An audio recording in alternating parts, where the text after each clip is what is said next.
उजाला live खबरों का उजाला।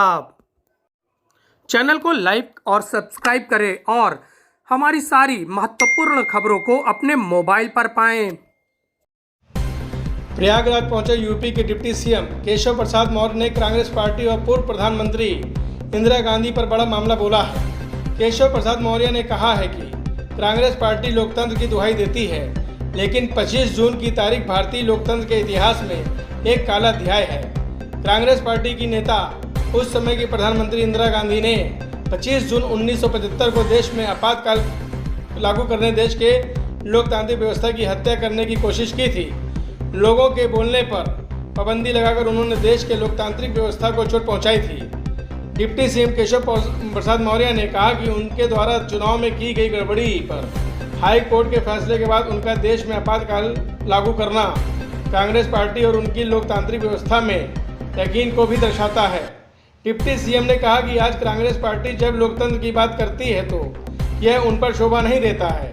Deputy CM Keshav Prasad Maurya ने कहा कि आज लोगों को यह बताने की जागरूक करने का समय है जिससे लोकतंत्र की बात करने वालों की सच्चाई देश की जनता जान सके। 25 जून 1975 यह एक काला अध्याय शुरू करने का प्रयास था।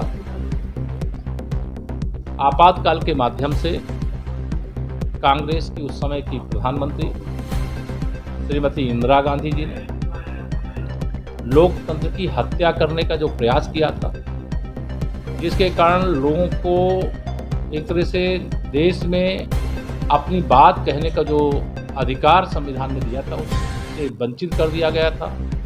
मीडिया को पर सेंसर लागू कर दिया गया था और पूरा देश 25 जून 1975 से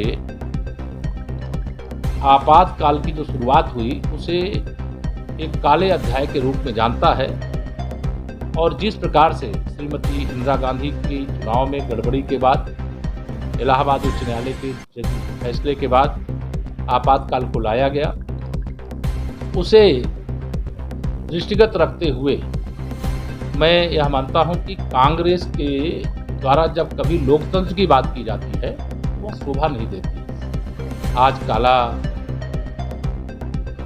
आपातकाल की शुरुआत आज के दिन हुई थी, उसके विरोध में आज का यहाँ कार्यक्रम भी है और देश की जनता को जगाने का, प्रदेश की जनता को जगाने का, प्रयाग की जनता को जगाने का यह प्रयास भी होगा। वहाँ पर हम लोग और विस्तार से सर, महाराष्ट्र में जो स्थिति